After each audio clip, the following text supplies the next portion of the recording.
இப்போ பார்த்தீங்கன்னா, இப்போ வந்து சோப்பு தாங்க தயார் பண்ணி காமிக்கிறேன். அதே மாரி தான் அந்த சோப் பேஸில் தான் பண்ணியிருக்கேன். சோப் பேஸ் வந்து ஒரு பாரு, அதை எடுத்துகிட்டு அதே மாதிரி டபுள் பாயிலிங் மெத்தடில் மெல்ட் பண்ணி இப்போ கொண்டு வந்துட்டேன். அப்போ இதில் வந்து இந்த விட்டமின் இ ஆயில் 2 போட்டிருக்கேன். அப்புறம் சென்ட்டு. இதில் முக்கியமாக இந்த க்ரீன் கலரில் இருக்கிறதுக்கு என்ன காரணம்னா, நம்ம கீழாநெல்லி தாங்க போட்டிருக்கேன். கீழாநெல்லி மிக்ஸி அரைச்சி அதை அப்படியே அந்த விழுதை அப்படியே போட்டுருக்கேன். ஒரு 2 ஸ்பூன் அவ்வளோதாங்க. அந்த ஒரு பாருக்கும் ஒரு 2 ஸ்பூன் தான் போட்டிருக்கேங்க. அவ்வளோதான். இதில் கொஞ்சம் சென்ட் போட்டுக்கிட்டரலாம். இப்போது அதே மாதிரி சாண்டல் தான் ரொம்ப நல்லாயிருக்கும். பார்த்திங்கன்னா சென்ட்டில் சும்மா 2 துளி விட்டால் போதும். வாசனை நிறையா வேணும்னா நிறையா போட்டுக்கலாம். நான் கொஞ்சம் கூடுதலாகவே போட்டுக்கிறேன். அதை போட்டுட்டு அப்படியே மிக்ஸ் பண்ணிட வேண்டியதுதான். அதில் மிக்ஸ் பண்ணிவிட்டு அதுவே மெல்ட் ஆகுது. நல்லா இப்போ உரைய போகுது. அது பார்த்திங்கன்னா இந்த மாதிரி ஒரு கப்பு விற்கிதுங்க அமேசானில்.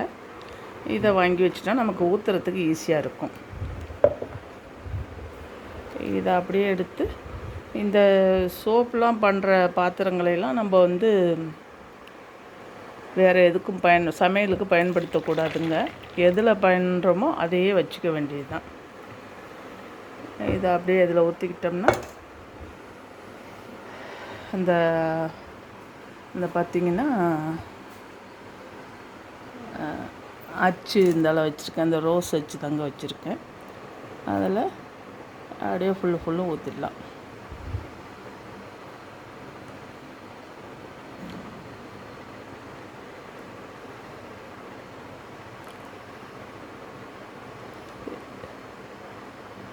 இதில் வச்சுட்டோம்னா நமக்கு வந்து ஊற்றுறதுக்கு ஈஸியாக இருக்குங்க. அவ்வளோதான் வந்திருக்கு.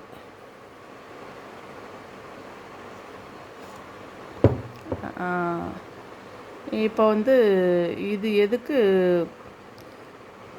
இந்த கீழாநெல்லி எடுத்துட்டேன்னா அரிப்பு இருக்காதுங்க.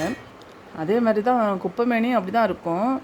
இருந்தாலும் இது முக்கியமாக நல்லா மேனி பளபளப்பாக இருக்கும். சும்மாவே நம்ம வந்து கீழாநெல்லியை கொஞ்சம் மஞ்சள் சேர்த்து அரைச்சி அப்படியே மேலுக்கு பூசி கொஞ்சம் ஒரு அரை மணி நேரம் கழித்து குளிச்சிட்டோம்னா நல்லா செமையாக பளபளன்னு இருக்குங்க. இந்த அரிப்பு, சொறி, ஒரு மாதிரி சேடை படந்தா மாதிரி இருக்கிறது அதெல்லாமா நீங்கிடுங்க.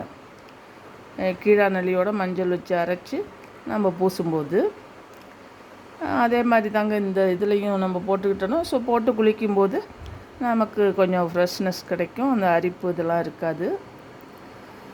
இது இயற்கையான முறையில் மூலிகை இல்லை கீழாநெல்லி.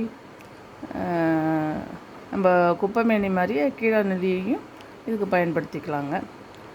இதே மாதிரி தான் தேங்காய் எண்ணெயில் பயன்படுத்தும் போதும் நம்ம எவ்வளோ அளவு எடுத்துக்கிறோமோ அந்த அளவுக்கு தக்கபடி அதை எடுத்துக்கிட்டு போட்டோம்னா ரொம்ப நல்லா வரும். இதில் நுரை கொஞ்சம் குறைவாக வரும். ஆனால் தேங்காய் எண்ணெயில் போடும்போது நுரை சூப்பராக வருதுங்க. ரொம்ப நல்லா நுரை வரும். இப்போ இதில் கொஞ்சம் கம்மி, இந்த சோப் பேஸில் பண்ணும்போது கொஞ்சம் கம்மியாக தான் வருங்க. எல்லாம் சப்ஸ்கிரைப் பண்ணுங்கள். கூடிய விரைவிலே நான் வந்து இந்த தேங்காய் எண்ணெயில் தயார் பண்ணுற ஜாமான் வளர்க்குற சோப் பாரு, அப்புறம் குளியல் சோப்பு, லிக்யூடு எல்லாமே நான் செய்முறையில் பண்ணி காமிக்கிறேங்க. கொஞ்சம் இப்போதைக்கு எனக்கு நேரம் போதாமல் இருக்குது. எல்லாம் பார்த்தவங்க எல்லாருக்கும் ரொம்ப நன்றிங்க.